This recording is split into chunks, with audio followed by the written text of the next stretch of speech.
Hello दोस्तों, UPSC Hindi के online study platform में मैं गौरव त्रिपाठी आप सभी का स्वागत करता हूं।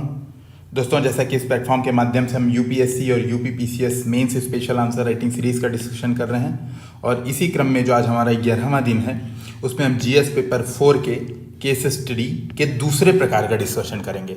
इसके पहले हमने एक प्रकार को देखा कि किस प्रकार हितधारकों को सोचते हुए, जब प्रश्न में हितधारक न पूछे हों तो हितधारकों को सोचते हुए किस प्रकार आंसर राइटिंग करते हैं। आज जो हमारा दूसरा टाइप का केस स्टडी होगा इसको हम देखते हैं और हम आने वाले लेक्चर्स में अन्य कितने तरीके के केस स्टडी यूपीएससी या यूपीपीसीएस में पूछा जा सकता है, इन पे विस्तृत चर्चा करेंगे, जिससे एटलीस्ट ये जो 120 नंबर का पोर्शन है इसमें आपको कुछ और खोजने और समझने की कंटेंट की ज़रूरत नहीं पड़ेगी। तो आप हमें जो ये पीडीएफ है इसको प्राप्त करने के लिए टेलीग्राम ग्रुप पे ज्वाइन कर सकते हैं t.me/UPSC हिंदी विद गौरव, जिसमें इस पीडीएफ के साथ साथ आपको जो यूपीएससी से रिलेटेड अन्य मटेरियल्स हैं वह भी निःशुल्क प्राप्त होंगे। आगे बढ़ने से पहले आप एक मेरा छोटा सा इंट्रोडक्शन देख सकते हैं और मैंने वर्ष 2019 की जो सिविल सेवा एग्ज़ाम है उसका इंटरव्यू दिया है। इसके अलावा IIT रुड़की से मैंने अपना ग्रेजुएशन कंप्लीट किया है और मैं सीधे केस स्टडी पढ़ता हूँ सबसे पहले। उसके बाद आपको बताऊँगा कि आपको क्या सोचना है और मेरी आपके से फिर से रिक्वेस्ट है कि एक बार केस स्टडी पढ़ के स्वयं कुछ इसमें समय देने का और आंसर का कम से कम एक प्रतिरेखा, कह सकते हैं मॉडल उत्तर तैयार करने का प्रयास अवश्य करें। तो प्रश्न है, आप एक ऐसे जिले में जिला मजिस्ट्रेट के रूप में पदस्थापित हैं। आप जिला मजिस्ट्रेट हैं जहां कई बड़े बड़े कारखाने और व्यावसायिक प्रतिष्ठान स्थित हैं। आपका एक घनिष्ठ मित्र ऐसे ही कारखाने का स्वामी है। आप प्राय एक दूसरे के घर आते जाते हैं और अक्सर एक साथ सार्वजनिक रूप से भी देखे जाते हैं। हाल में ही मीडिया में आपके मित्र के कारखाने में कार्य की खराब स्थितियों के संबंध में खबरें आई हैं। श्रम कार्यालय से पूछताछ करने पर आपको पता चलता है कि इस कारखाने में अतीत में बार बार श्रमिक अशांति देखी गई है। हालांकि श्रम अधिकारी द्वारा आपको बताया जाता है कि कारखाना मालिक के साथ आपकी निकटता के कारण वह कोई कार्यवाही करने में संकोच कर रहा था। इस प्रकरण के तथ्यों के संदर्भ में निम्नलिखित प्रश्नों के उत्तर दीजिए। ठीक है। प्रश्न ए, हितधारकों एवं सार्वजनिक हेतुक की पहचान करते हुए इस प्रकरण में सम्मिलित नैतिक मुद्दों की विवेचना कीजिए। ठीक है, तो आपको यानी नैतिक मुद्दों की विवेचना करनी है। उसके बाद जिला मजिस्ट्रेट के रूप में आप क्या उचित कार्यवाही करेंगे, उनका कारण बताइए। तो दो तरह के पार्ट ए पार्ट बी दो प्रश्न पूछे गए हैं। आपने अगर इसका पहला पार्ट देखा होगा केस स्टडी का, उसमें हमने ये देखा था न ही हितधारक पूछा था न ही नैतिक मुद्दे पूछे थे, सीधे सीधे प्रश्न पूछा था और हमने हितधारकों को माइंड मैपिंग करके या फिर एक बस छोटा सा हितधारकों का इंट्रोडक्शन देके हमने आंसर कंप्लीट कर दिया था। यहाँ पर दोस्तों सीधे पूछा गया है कि आप हितधारकों को भी बताएं, इसके साथ साथ नैतिक मुद्दों की विवेचना करें। आपको दो चीजें ध्यान में रखनी है। अब देखिए, आपको कार्यवाही भी करनी है पार्ट सेकंड में। अभी हम देखते हैं कुछ जो टिप्स हैं इससे संबंध में। तो भूमिका अति संक्षिप्त होगी, सीधी बात है। आपको अगर कोई संविधान का आर्टिकल याद आ रहा है कि जो श्रमिक सुरक्षा या श्रमिकों की कार्य दशाओं से संबंधित है, आप उसको भूमिका में बिल्कुल इंक्लूड कर सकते हैं। मुख्य भाग पहला पार्ट में हितधारक और नैतिक मुद्दे और दूसरे पार्ट में डीएम के रूप में आपकी कार्यवाही एवं उसके सकारण। क्योंकि देखिए यहाँ पे क्या पूछा है, सकारण कार्यवाही क्या करेंगे बताएं। अब देखिए, आपको एक बात समझनी होगी। आपसे पूछा गया है क्या उचित कार्यवाही करेंगे। ठीक है, पहले तो हम सेकंड पार्ट पे सोचते हैं, कारण बताना है। जब आप कार्यवाही का कारण सोचेंगे तो आपको दिमाग में दो चीज रखनी है। कार्यवाही कैसे करेंगे उसके दिमाग में आपको दो चीजें होनी चाहिए। एक, ये जो समस्या है, ठीक है, ये समस्या है, अभी हमने माना कि समस्या है, तो आपको कई चीजें इसमें सोचनी होगी। पहली बात, ये जो समस्या है इसका तात्कालिक समाधान क्या होगा कार्यवाही के दौरान। दूसरा, आपको यह सोचना होगा कि भाई भविष्य में ऐसी कोई कार्य फिर से ना हो पाए। एज अ डीएम आपके दिमाग में भविष्यवादी सोच होनी चाहिए, तो उसके कुछ समाधान आपको कार्यवाही में ये देखना पड़ेगा। दूसरी चीज जो मैंने केस स्टडी 1 में डिस्कशन किया था, जब हम केस स्टडी पढ़ते हैं तो पहले आपको ये पहचानना है कि आपका पद क्या है। तो यहां पे आपको डीएम का पद दिया गया है, जिला मजिस्ट्रेट का पद दिया गया है। अब आपको क्या करना होगा, हितधारकों को समझना होगा और उसके हिसाब से आंसर राइटिंग करना होगा। दोस्तों, इस केस स्टडी में एक जो महत्वपूर्ण बात यह है कि देखिए, मीडिया में आपके मित्र के कारखाने में कार्य की खराब स्थितियों के संबंध में खबरें आई हैं।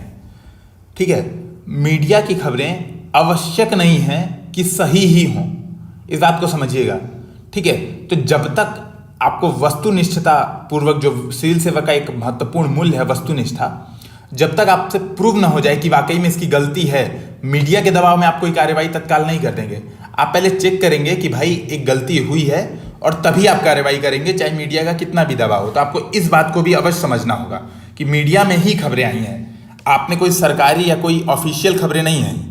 ठीक है, लेकिन जब आप दूसरे पक्ष को ध्यान देंगे, जब ये श्रम अधिकारी आपको जब बता रहा है, ठीक है, तो प्रथम दृष्टया केस हिस्ट्री पढ़ने में यह प्रतीत हो रहा है कि कहीं ना कहीं कुछ कमी है। इन दो चीजों को ध्यान में रख के आपको केस हिस्ट्री को सॉल्व करना है। पार्ट ए करते हैं, हितधारकों और उसके सार्वजनिक हेतु की पहचान करते हुए। ठीक है, यानी सबका हित, यही पूछ रहा है, हितधारकों एवं उनके हित। ये सार्वजनिक हेतु का मतलब होता है उनके क्या इंटरेस्ट है। इस प्रकरण में सम्मिलित नैतिक मुद्दों की विवेचना कीजिए। तो देखिए यहाँ पे कुछ टिप्स पढ़ लीजिए, पहले टिप्स समझ लीजिए कि कैसे करते हैं ये नैतिक मुद्दे की विवेचना कैसे करते हैं। तो दोस्तों, आपने जो लोक सेवा के मूल्य होंगे उसमें खूब ढेर सारे मूल्य पढ़े होंगे।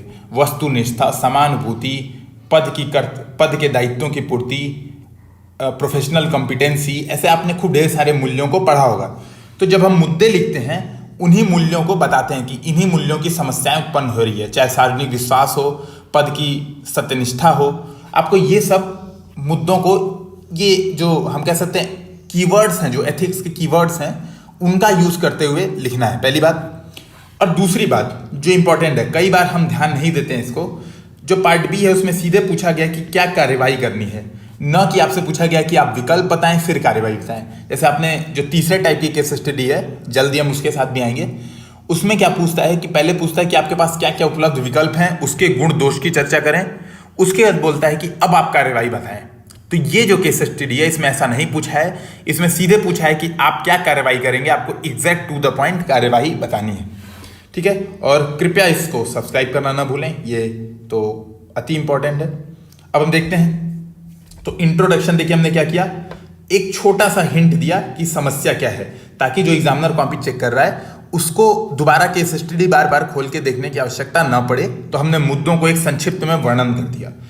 यह प्रकरण एक कारखाने में कार्य की खराब परिस्थितियों से संबंधित है, अतः एक जिला मजिस्ट्रेट के रूप में मुझे श्रम प्रवर्तन कानूनों का उचित पालन सुनिश्चित करना है। तो आपने शॉर्ट में, क्रिस्प में बता दिया, लगभग 20-25 वर्ड्स में ही, कि भाई जिला में एक कारखाना है और वहाँ पे कुछ खराब परिस्थितियाँ हैं, और एक जिला मजिस्ट्रेट के रूप में, क्योंकि मैं जिले का सर्वोच्च अधिकारी हूँ, तो मुझे क्या करना है, श्रम प्रवर्तन, मेरा काम क्या है, जिले अधिकारी का काम क्या होता है, कानूनों का प्रवर्तन, तो वो मुझे सुनिश्चित करना है। तो मैंने ये बता दिया। अब मैं सीधे पार्ट ए पे आ जाऊंगा। विभिन्न हितधारक एवं उनके हित, जो कि बोला है सार्वजनिक हेतु, ऐसे लिखा है, आप चाहें तो वही लिख दें। देखिए मजदूर क्या है, ठीक है, पहला हितधारक कौन होगा, मजदूर होगा।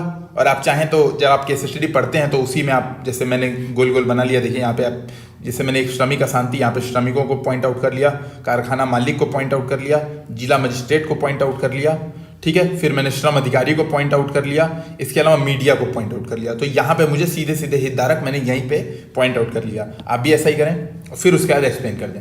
तो मजदूरों की क्या हित है, मजदूरों का हित क्या है कि उनको क्या करना पड़ रहा है, असुरक्षित कार्य परिस्थितियों में उनके गरिमा सहित जीवन जीने के अधिकार का उल्लंघन है। ठीक है, अनुच्छेद 21 क्या कहता है कि सबको गरिमा सहित जीवन जीने एवं आजीविका का अधिकार है, लेकिन जब कार्य की असुरक्षित परिस्थितियां हैं तो इन अधिकारों का उल्लंघन हो रहा है। पार्ट ए मतलब 1 हो गया, मजदूर एवं उनका हित।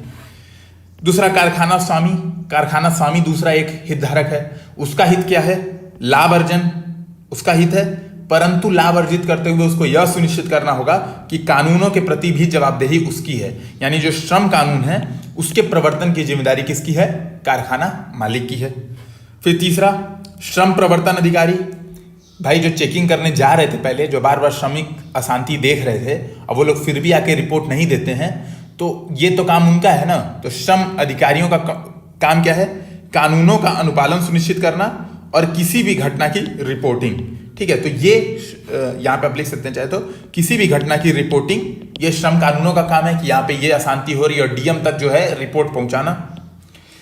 इसके बाद चौथा हितधारक मैं स्वयं हूं, एक, क्योंकि मुझे कानूनों का अनुपालन सुनिश्चित कराना है, और साथ में यह ध्यान रखना है कि व्यक्तिगत मुद्दों को प्रशासनिक हितों पर हावी न होने देना, क्योंकि यहाँ पे ऐसा प्रथम दृष्टया प्रतीत होता है कि मेरी निकटता के कारण श्रम अधिकारी डर रहे थे ठीक है, ऐसा प्रतीत होता है, ऐसा सुनिश्चित नहीं है, ऐसा प्रतीत होता है।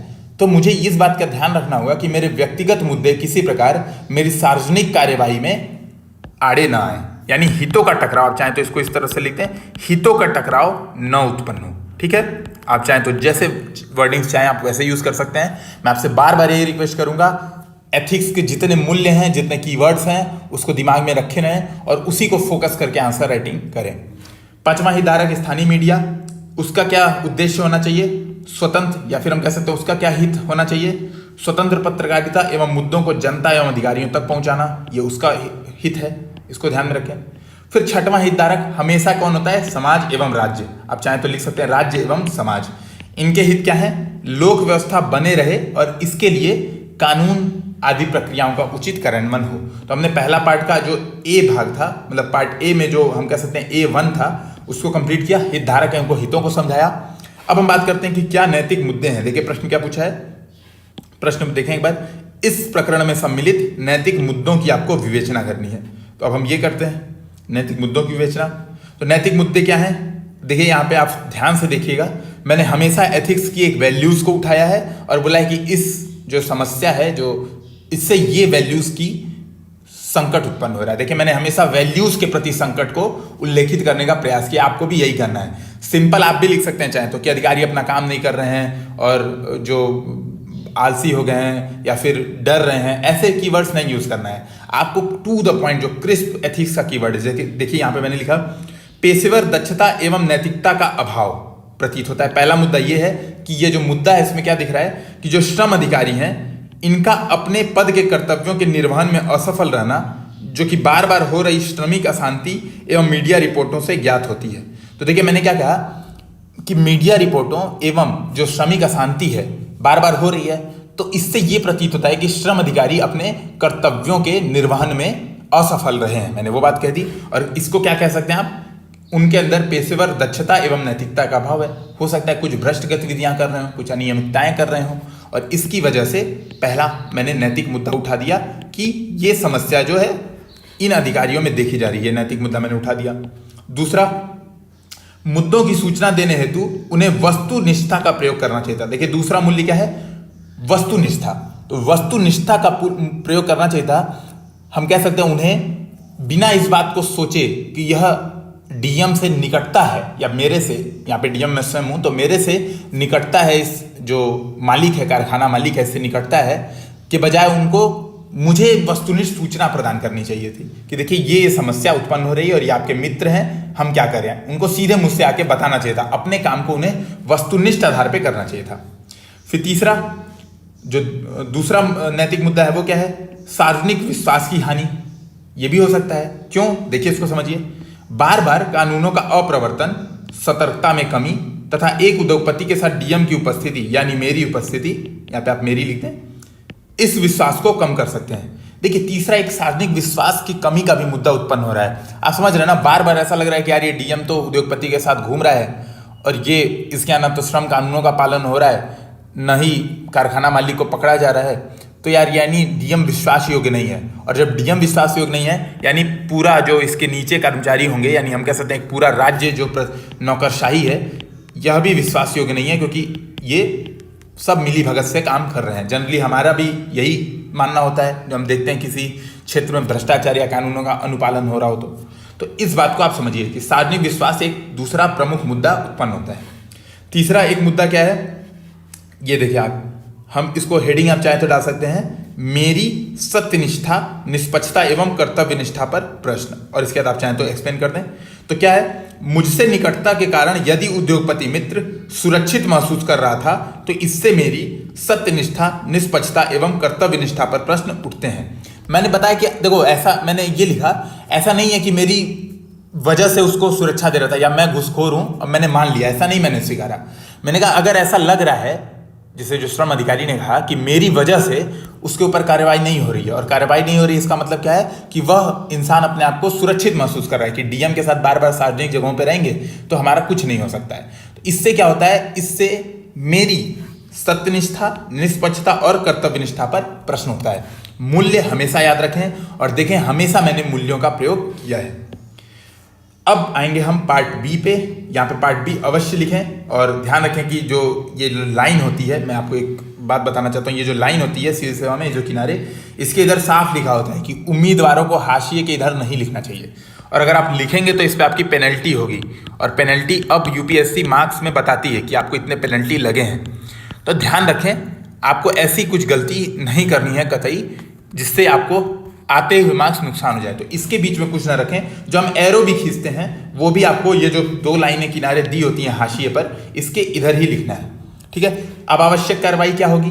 एक, मैंने फिर से शुरू में बात की थी, एक तो तत्कालिक कार्रवाई जिससे इस समस्या का समाधान हो जाए तत्कालिक, और दूसरा भविष्य में इस प्रकार की कोई गतिविधि ना हो।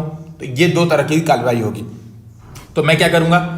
सर्वप्रथम कारखाने का औचक निरीक्षण करके रिपोर्ट सौंपने का निर्देश श्रम प्रवर्तन अधिकारी को दूंगा, ठीक है। देखिए, एक बात को समझना होगा आपको, मैं श्रम प्रवर्तन अधिकारी को क्यों दे रहा हूं। आप जोश जोश में आप चाहेंगे तो ये लिख देंगे, या फिर कोई आपसे पूछे तो आप ये कह देंगे मैं स्वयं जाऊंगा और छापा मारूंगा वहां पे और समझा दूंगा सबको। बात समझिए, आप एक डीएम हैं, आप ये काम नहीं कर सकते। क्यों? आपके ऊपर पहले से ही प्रश्न चिन्ह उठ रहे हैं, यहाँ पे हितों का टकराव दिख रहा है। अगर आप छापा मारेंगे तो क्या उम्मीद है, क्या गारंटी है, जनता में कैसे विश्वास आएगा कि आप निष्पक्ष होकर निर्णय ले पाएंगे। तो आप अपने आप को अलग अभी रखें और श्रम प्रवर्तन अधिकारियों को निर्देश देंगे कि वो जाएं और रिपोर्ट दें, निष्पक्ष रिपोर्ट दें, वो सौंपे मुझे रिपोर्ट कि क्या मैं डिसीजन लूं, ठीक है। अब ये देखें, तो मैंने क्या किया, लिखा यहाँ पे, सर्वप्रथम कारखाने का औचक निरीक्षण करवा के रिपोर्ट सौंपने का निर्देश श्रम प्रवर्तन अधिकारियों को दूंगा। दूसरी बात, तत्पश्चात श्रमिक प्रतिनिधियों एवं प्रबंधन के साथ बैठक करके दोनों पक्षों को जानूंगा। अब मैं क्या करूंगा? रिपोर्ट ले लूंगा पहले, उसके बाद श्रमिकों की बात सुनूंगा और क्या करूंगा? प्रबंधन की बात सुनूंगा। लेकिन देखिए यहाँ पे मैंने लिखा, हितों के टकराव से बचने हेतु स्वयं बैठक न करके अन्य अधिकारियों को भेजूंगा। मान लीजिए मैं जाऊंगा बैठक करने, तो श्रमिक क्या सोचेंगे कि यार ये तो इनके दोस्त हैं, इन्हीं की बात सुनेंगे। तो मैं स्वयं नहीं जाऊंगा, अन्य अधिकारियों को भेज के वहां पे उनसे पूछूंगा कि आप क्या कहना चाहते हैं, श्रमिक संघ आप क्या कहना चाहते हैं, भाई क्यों अशांति हो रही है बार बार इस कारखाने में, ऐसी बातें करूंगा। फिर रिपोर्ट जो ले ली मैंने उसका देखिए, रिपोर्ट में यदि मीडिया रिपोर्ट की पुष्टि होती है, देखिए मैंने लिखा क्लियर, मैं अभी मीडिया रिपोर्ट को मान नहीं ले रहा हूं कि मीडिया रिपोर्ट ने सही कहा होगा। मैंने कहा मैंने औचक निरीक्षण करवाया, अब अगर मीडिया की पुष्टि हुई तो श्रम कानूनों के तहत प्रासंगिक कार्यवाही सुनिश्चित करना ये मेरी जिम्मेदारी होगी। तो जो पता चलेगा कि वाकई में मीडिया रिपोर्ट सही थी तो तुरंत मैं कार्यवाही करूंगा, और नहीं चला तो लिखने की जरूरत नहीं, भाई नहीं रिपोर्ट में आया तो सीधी बात है तो कार्यवाही नहीं होगी, बात ही खत्म। अब ये तो हो गया मेरा तत्कालिक कार्य। भविष्य में ऐसा ना हो, ठीक है, भविष्य में ऐसा ना हो उसके लिए क्या क्या सुनिश्चित करने के लिए क्या करूंगा? तो देखिए, अन्य कारखानों का भी औचक निरीक्षण, क्योंकि देखिए आपने जब केस स्टडी पढ़ा होगा तो क्या लिखा है, बड़े बड़े कारखाने और व्यावसायिक प्रतिष्ठान स्थित हैं। तो भाई ये इंसान कर रहा है तो क्या पता अन्य कारखाने भी कर रहे हो, कि तुम करो तो हम भी करेंगे। अब आपको यही समझना है कि मैं अन्य कारखानों का भी औचक निरीक्षण करवाऊंगा। इसके बाद मजदूर संघों एवं प्रबंधकों को श्रम कानूनों के संबंध में कार्यशालाओं, यहाँ पे शालाओं होगी, शालाओं का आयोजन करूंगा। अब मैं क्या करूंगा, उनको भाई देखिए कई बार ऐसा होता है कि जो श्रमिक हैं वो भी घटिया कार्य स्थिति में कार्य करते रहते हैं। कई बार जो श्रम प्रबंधन है कारखाने का, वह भी कार्य की उचित परिस्थितियां नहीं उत्पन्न कराता है। क्यों? क्योंकि दोनों को नहीं पता है कि कानूनों का उल्लंघन हो रहा है, दोनों अज्ञात हैं। तो मैं इसके लिए क्या करूंगा, जागरूकता बढ़ाऊंगा, कार्यशालाएं आयोजन कराऊंगा, जगह जगह पोस्टर लगवाऊंगा कि ये देखो, जैसे गाना चला था पोस्टर लगवा दो बाजार में, तो मैं पोस्टर लगवाऊंगा कि भाई यहाँ पे ये कानून लागू होने चाहिए, कारखाना अधिनियम, न्यूनतम मजदूरी अधिनियम, जो जो अधिनियम है सबके बारे में 2-2 लाइन 3-3 लाइन में वहां पे भी छपवाऊंगा, ताकि वो ये ना कर पाए कि हमें पता नहीं था। भविष्य में उद्योगपतियों के साथ सामाजिक मेल मिलाप से दूरी बनाने का प्रयास करूंगा। देखिए एक तो समस्या मेरे साथ भी थी ना, कि भाई मैं क्या कर रहा था, सार्वजनिक जगह पे बार बार उससे मिल रहा था जिससे श्रम अधिकारी डर रहे थे। तो भविष्य में ऐसी दुर्घटना फिर से ना हो तो मैं क्या करूंगा, सार्वजनिक कार्यक्रमों में उद्योगपतियों से दूरी बनाने का प्रयास करूंगा। इस प्रकार उपरोक्त कार्यवाही द्वारा संविधान के अनुच्छेद 43 के तहत श्रमिकों के लिए उचित कार्य दशाएं सुनिश्चित होने के साथ साथ मेरे पद के कर्तव्यों की भी पूर्ति हो सकेगी। ये देखिए कितना सुंदर निष्कर्ष लिखा जा सकेगा, क्योंकि मैंने एक संविधान के आर्टिकल को भी कोट कर दिया है। क्योंकि आर्टिकल 43 क्या कहता है, अनुच्छेद 43 कहता है कि कार्य करने की उचित दशाएं सुनिश्चित करना राज्य का कर्तव्य है। तो जब मैं ये सब कदम उठा रहा हूं तो मैं क्या कर रहा हूं, इस राज्य के कर्तव्य की पुष्टि कर रहा हूं, और जब राज्य के कर्तव्य की पुष्टि कर रहा हूं तो मेरे पद के कर्तव्य की पुष्टि अपने आप हो जा रही है। तो ये आप कह सकते हैं कि एक बहुत ही सिंपल और सुंदर निष्कर्ष हो जाता है। तो दोस्तों, जैसा कि हम बार बार कहते हैं कि ये ज्ञान नहीं बल्कि समझ की परीक्षा है, और खास करके पेपर 4 में जो मेरा मानना है, जीएस पेपर 4 में आपको कुछ एक्स्ट्रा पढ़ने की आवश्यकता नहीं है। आपको केवल मूल्यों को याद कर लेना है, और जीएस 1, 2, 3 में जितने आपने डाटा पढ़े हैं, चाहे श्रम कानून, चाहे जो भी चीज़ें पढ़ी हैं, जहाँ भी आपको उसको उल्लिखित कर देना है। बस आपका बहुत अच्छा आंसर एक यूपीएससी के लेवल का तैयार हो जाता है। तो दोस्तों, अगर वीडियो पसंद आया हो तो कृपया इसे सब्सक्राइब करना न भूलें। अधिक से अधिक लोगों तक शेयर करें, अपने जानने वालों तक पहुंचाएं, जिससे हम भी नए नए उत्साह के साथ, नए नए प्रकार के प्रश्नों के साथ आपके सामने आ सकें। धन्यवाद।